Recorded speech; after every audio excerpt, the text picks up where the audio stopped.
आज हमारे साथ पंजाब यूथ के स्पोक्स वक्ता बैठे हुए हैं अर्शदीप सिंह बुट्टर।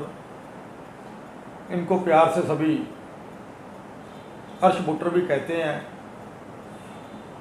ये कांग्रेस के अच्छे वक्ता हैं।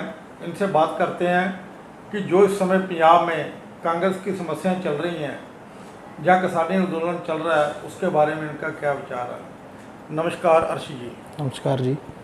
अर्श जी, सबसे पहले तो जो इस टाइम पंजाब में मुद्दा बना हुआ है नवजोत सिंह सिद्धू का और कैप्टन का जी, और एक नई हवा 2 दिन से निकल के आ रही है जी। आवाज़ आ रही है भाई सिद्धू को पंजाब प्रधान बनाया जा रहा है, इसके बारे में आप क्या कहोगे। पहले तो मैं आपका बहुत धन्यवाद करना चाहता हूँ जो आप हमारे पास आए, और जो सिद्धू जी के बारे में मैं कहना चाहता हूँ कि जो फैसला हमारी हाई कमांड सिद्धू जी के पक्ष में या कांग्रेस के पक्ष में, मैं तो कहना चाहता हूँ कि कांग्रेस पार्टी को, कांग्रेस की हाई कमांड को वर्कर की आवाज़ सुननी चाहिए। जो उनकी आवाज़ है उसके हिसाब से फ़ैसला लेना चाहिए। और सिद्धू जी हमारे पार्टी के सीनियर नेता हैं, उनका अगर वो प्रधान बनते हैं तो हम उनका स्वागत करते हैं। और दूसरा मुद्दा जो चल रहा है इस समय किसानी आंदोलन का, किसानों को बैठे हुए अब तो दिल्ली बॉर्डरों पे बहुत समय हो गया, इसके बारे में आप क्या कहोगे और इसका जो आपकी कांग्रेस सरकार है पंजाब में इस समय, उसका क्या स्टैंड है। पहले तो मैं अपनी पंजाब की गवर्नमेंट का मैं आपको स्पष्ट स्टैंड बताना चाहता हूं कि कांग्रेस की सरकार हमेशा किसान के साथ रही है और किसान के साथ खड़ी है और आगे भी किसान के साथ खड़ी रहेगी। जो दिल्ली में पिछले 8 महीने से किसान बैठे हैं, उसकी वजह देश की सरकार जो 3 लॉ लेकर आई है, देश की सरकार जो जनता के विरुद्ध है, और उनके विरोध में हमारे किसान बैठे और 500 से 600 जो किसान हैं अपना बलिदान दे चुके हैं केंद्र की सरकार के विरुद्ध। और हमारी कांग्रेस सरकार किसानों के पक्ष में खड़ी है और खड़ी रहेगी।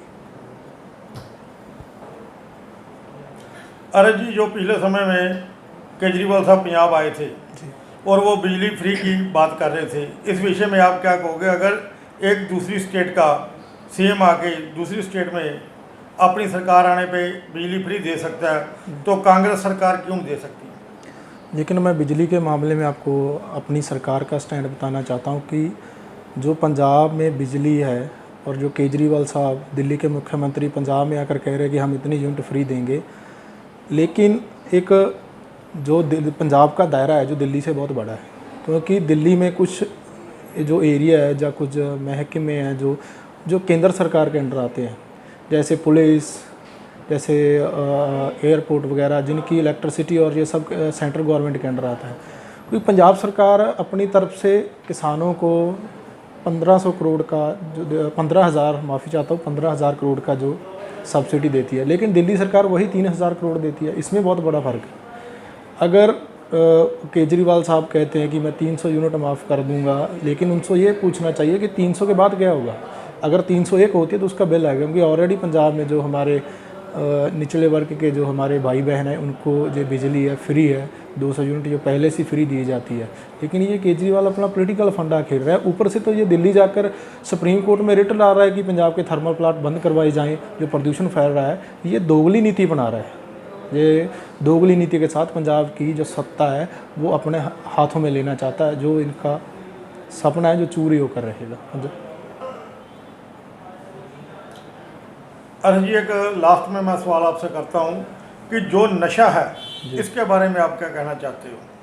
पहले तो मैं आपको बता देना चाहता हूँ, नशा नाम ही इसका इतना ख़तरनाक है कि हर कोई इससे डरता है। क्योंकि जो किसी परिवार का बच्चा या जो भी इसकी चपेट में आ जाता है, उस परिवार के हालात बहुत नाजुक हो जाते हैं, क्योंकि उसका पीछे मुड़ना तो बहुत कठिन है। लेकिन मैं सभी अपने बहन भाई और सभी को मैं हाथ जोड़कर विनती करता हूँ कि इससे जितना बच सकते हैं नशे से बचें, क्योंकि ज़िंदगी है तो जहान है।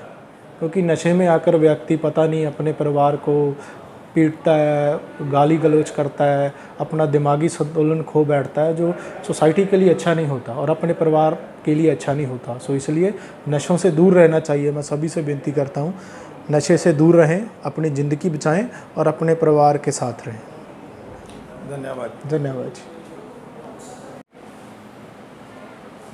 श्री मुक्तसर साहब से news 7 plus Avdhesh Kumar reporter, cameraman Rinku Joshi के साथ।